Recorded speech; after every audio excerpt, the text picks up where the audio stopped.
Srimad Bhagavatam. Hare Krishna, Krishna Krishna, Hare Hare, Hare Rama, Rama Rama, Hare Hare. We continue reading from Srimad Bhagavatam. We are on Canto 3, on chapter 33, and we are on text 8. Text 7, we heard the glories of chanting the holy name. Mother Devahuti is telling Lord Kapila Dev that anyone who chants the holy name immediately gets all the Brahminical qualities, becomes qualified to even perform the Vedic rituals, no matter what is the background one is born in. But because chanting the holy name is such a it's completely on the transcendental platform. It's nothing to do with material piety. It's not like some material dhan punya we do, or some material, we do some puja or something for some material benefit. No, chanting the holy name is on the transcendental platform. Tvam tvam aham brahma param pumam sam pratyakshotasi atmani samvibhavayam Swatejasa guna pravaham Vande Vishnu Kapilam Veda Garbham. Translation and purport by His Divine Grace, A.C. Bhaktivedanta Swami Srila Prabhupada. I believe, my Lord, that you are Lord Vishnu himself under the name of Kapila, and you are the Supreme Personality of Godhead, the Supreme Brahman. The saints and sages, being freed from all the disturbances of the senses and mind, meditate upon you. For by your mercy only can one become free from the clutches of the three modes of material nature. At the time of dissolution, all the Vedas are sustained in you only. Devahuti, the mother of Kapila, instead of prolonging her prayers, summarized that Lord Kapila was none other than Vishnu, and that since she was a woman, it was not possible for her to worship him properly simply by prayer. So Krishna, he's come as Lord Kapila Dev. Lord Kapila Dev is an incarnation of the Lord. He's the Supreme Lord himself. And Mother Devahuti is saying that only by the mercy of Krishna can one become free from the clutches of the three modes of material nature. So if we truly want liberation, means we have to surrender to Krishna. Krishna himself says it in the Bhagavad Gita, Devi hi esha gunamai mama maya duratyaya mam eva ye prapadyante mayam etam tarantite. That this divine energy of mind consisting of the three modes of material nature, and only those who surrender unto him can easily cross beyond it. Same here, Mother Devahuti is saying the same thing. We can see that the transcendental knowledge is simply being repeated. It's not that there is some, there is a new thing being said. No. Krishna also says, oh, Arjuna, I'm giving you the knowledge which I had spoken to Vivasva and all, to so many millions of years ago. Lord Kapila Dev also said the same thing to Mother Devahuti. I'm telling you the knowledge which was existing since before. We are looking for something new. What's new? Tell me, what's new? What's new? But this is the thing. This is the perfection that we need to understand and accept. Krishna is the Supreme Personality of Godhead. If we at all want liberation, we want to get out of this material world. We want to develop our love for him. We need to engage in devotional service, which begins by hearing and chanting. So it was her intention that the Lord be satisfied. The word pratyak is significant. In yogic practice, the 8 divisions are yam, niyam. So the 8 division, yam and niyam, the do's and the don'ts. Yoga, as we know it in the modern times, is just yoga we say is very good for health, but that's just one part, asana and pranayam. We mostly know is asana and pranayam. But the entire yoga actually has 8 divisions, which begins with do's and don'ts. There are certain things we are supposed to give up and certain things that we have to accept. Give up, like engage, controlling of the mind and senses, giving up all illicit activities, then going to the forest, finding a proper place, that's the asana. Pranayam, doing the breathing exercises. Why? So that we can get a long life. Because the process of yoga, to get the perfection of yoga, is to see the Paramatma in the heart. The perfection or the goal of yoga is not simply to maintain our body. Sure, we need it. We need to maintain our body. That's all right. But that's not the goal of yoga. The goal is to see the Lord, to see the Paramatma. So pranayam, pratyahar, dharana, dhyana, and samadhi. Samadhi is the perfection of yoga, that is to see the Paramatma in the heart. Pratyahar means to wind up the activities of the senses. So winding up the activities of the senses, not easy for us to do. That's the reason when Krishna told Arjuna in the 6th chapter of Bhagavad Gita, Dhyan Yoga, he was telling Arjuna about this Ashtanga Yoga. Arjuna told him, it's very difficult for me to do. Now, Arjuna 5,000 years ago already said it is difficult. What to say about us? Winding up the activities of the senses means to withdraw the senses from the objects. Eyes, stopping the eyes to see. Tongue, stopping the tongue to speak or to taste. How long can we do it for? How long? Barely. Someone, very, very, very, very few might be able to do it continuously, constantly. But for the average person, how is it going to be possible? So that's the reason we are advised that engage the senses in Krishna's service. Instead of withdrawing them, engage them in Krishna's service. So even the average person can do it. Average person can develop love of Krishna, get liberation. Why liberation should be only for the selected, rare few people? No, it's for everyone. The level of realization of the Supreme Lord evidenced by Devahuti is possible when one is able to withdraw the senses from material activities. When one is engaged in devotional service, there is no scope for his senses to be engaged otherwise. In such full Krishna consciousness, one can understand the Supreme Lord as he is. So this is pure devotional service. When one is engaged in service only for the pleasure of Krishna, automatically the senses completely withdrawn from material objects. The attachment is no more to the material, as we were speaking the other day. The attachment is to Krishna. And when we engage in pure devotional service, at that time we will be able to understand him as he is, and we will be able to understand us, our position. So we simply have to continue to engage in devotional service, and we will get the perfect knowledge. Imagine being able to understand the Supreme Lord, being able to understand our own self. That is, we are being said, continue to engage in devotional service. So we continue to hear and chant. Maitriya Vacha Edito Bhagavan Evam Kapilakya Parapuman Vacha Viklavya Yeti Aha Mataram Matar Vatsalah. Thus the Supreme Personality of Godhead Kapila, satisfied by the words of his mother, towards whom he was very affectionate, replied with gravity. Since the Lord is all perfect, his exhibition of affection for his mother was also complete. After hearing the words of his mother, he most respectfully, with due gravity and good manners, replied.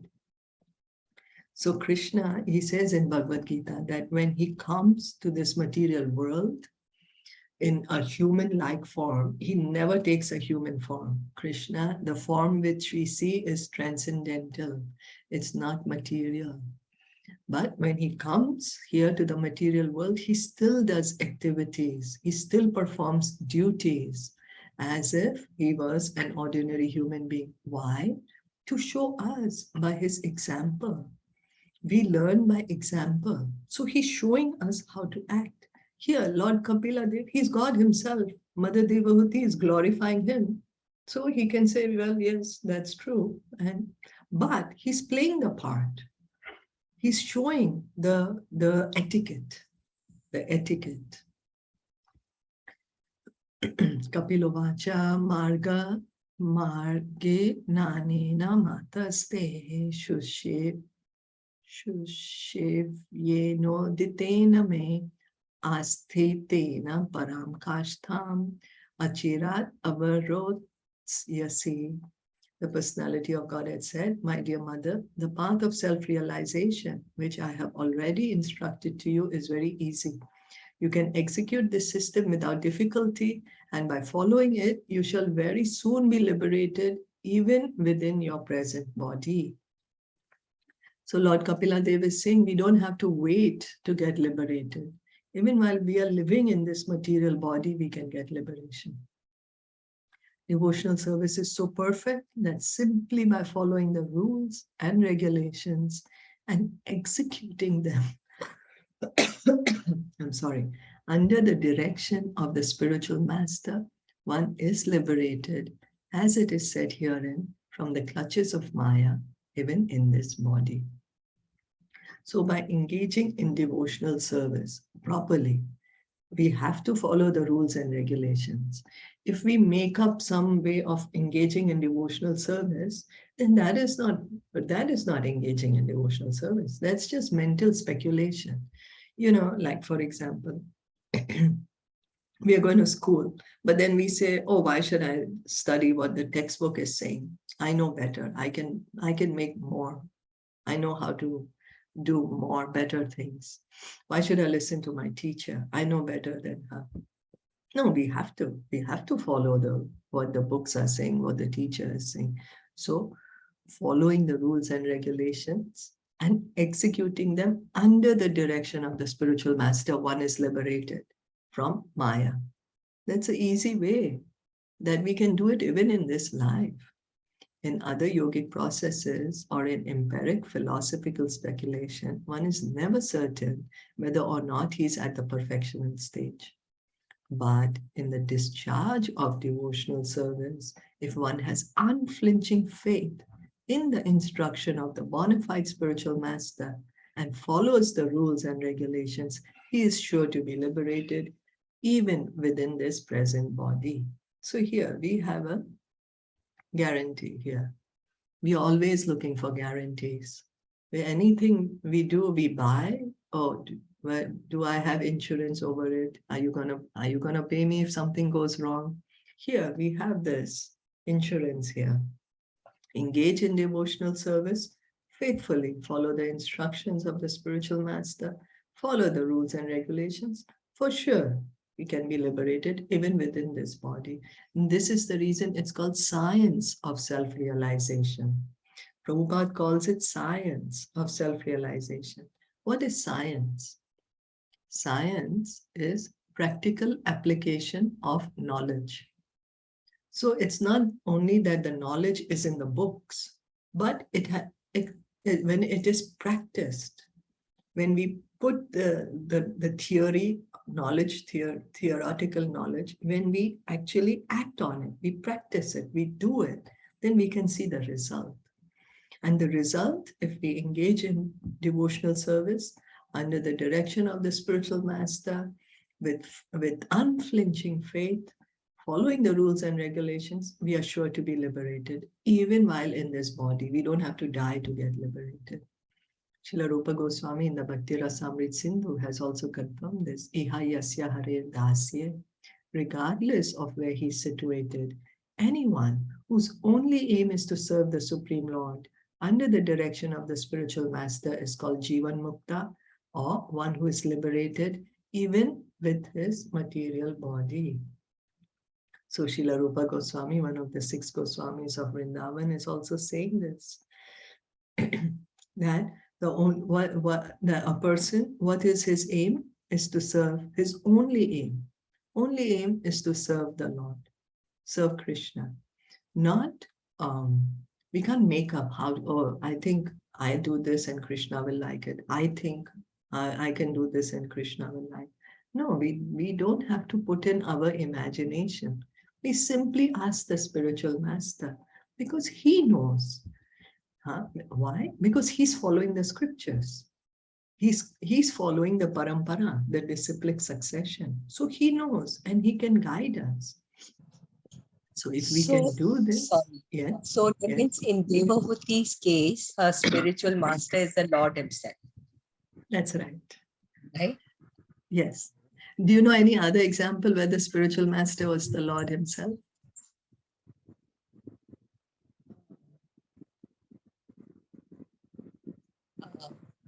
Hanuman. I'm not sure if Arjuna. Arjuna. Yeah. Arjuna, yeah. Yes, that's right. Hanuman, I'm not sure if he got the knowledge from Lord Ramachandra or how it was. I don't have the details, so I don't know.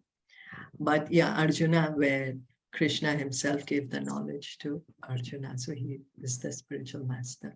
So same, yes, Lord Kapila Dev is spiritual master of Devahuti. Sometimes doubts arise in the minds of neophytes about whether or not the spiritual master is liberated. And sometimes neophytes are doubtful about the bodily affairs of the spiritual master. The point of liberation, however, is not to see the bodily symptoms of the spiritual master. One has to see the spiritual symptoms of the spiritual master. This is how we can see. Somebody will say, oh, my spiritual master is eating food, so he is, he's still in the material world, so he's not liberated. But that is not how we can see. We have to see his consciousness. Is he completely serving the Supreme Lord? That's it. All the evidence is there in the Shastras. One who's following that, following the previous acharyas in the parampara system, no deviation. We don't have to create anything new. We always want to that, oh, I am going to start a new thing. Some of us may have that. I'm going to do a new discovery. I'm going to start a new path. We don't need to. The path has already been shown to us, which the Mahajans, which the pure devotees have walked on. We simply have to follow that path. So the spiritual master, we can see how he's liberated, that he's completely serving Krishna under the parampara system, under his own spiritual master. So one has to see the spiritual symptoms of the spiritual master. Jivan Mukta means that even though one is in the material body, there are still some material necessities since the body is material. Because one is fully situated in the service of the Lord, he should be understood to be liberated. This is the point. Now, he is inside the material body. There is no argument about that. But where is his consciousness? His consciousness is completely with the Supreme Lord. And we read in the attachment presentation, Lord Kapila Dev says, where is our consciousness? If our consciousness is attached to the material, we are in the material world. If our consciousness is attached to Krishna, that is liberation. So the same thing is being said. So the spiritual master, his consciousness has to be with Krishna. Otherwise, he has no right to be called spiritual master. It has to be with Krishna. So liberation entails being situated in one's own position. This is the point we have to understand. What is liberation? It's nothing. It's not that we have to become something or we have to become someone. No, we simply have to realize who we are and we have to be situated in that position. That's all. Our entire confusion, our entire ignorance is why? Because we are trying to imitate God. We are trying to be someone we are not. And we have gotten so entangled in it, we have completely forgotten who we are. Now we have to gradually come back and realize who are we truly.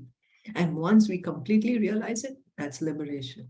That is the definition in the Srimad Bhagavatam. Muktir Swarupena Vyavasthitihi.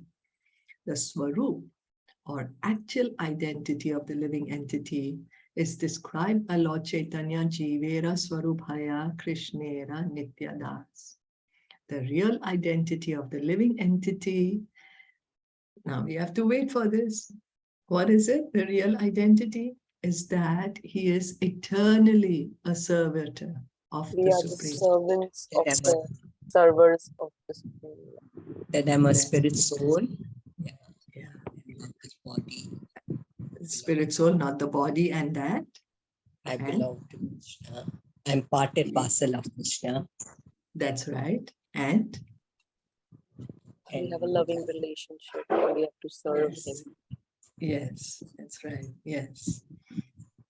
So Jivera Swarupaya Krishnera Nityadas. This is the Sambandha Gyan. This is the foundation that we have to come to. This is liberation. When we can understand, I am a servant of Krishna. Our fight is that I don't want to serve Krishna. Why should I be a servant of Krishna? What do you mean I'm a servant? That is material life. Till the time we don't come to this point, eternally servitor of Supreme Lord, till that time we will continue to be in the material world. Liberation means understanding our Sambandha Gyan. Completely understanding. I am servant of Krishna. If someone is 100% engaged in the service of the Lord, he is to be understood as liberated. One must understand whether or not he is liberated by his activities in devotional service, not by other symptoms. So this is how we should know if one is liberated or no. Is he actually serving the Supreme Lord? What are his activities? What is he doing 24/7, 365 days a year? That is how we can see who is a true spiritual master. Yeah, if he's engaged completely in the service of the Supreme Lord, he is liberated, a Jivan Mukta. Yes.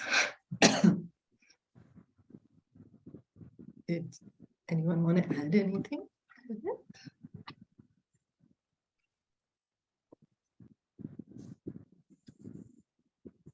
No. We'll stop here for today. Thank you so much for listening in and joining in. Srimad Bhagavatam ki jai, Shilpa Prabhupada ki jai, Gaur Bhakta Vrinda ki jai, Hare Krishna.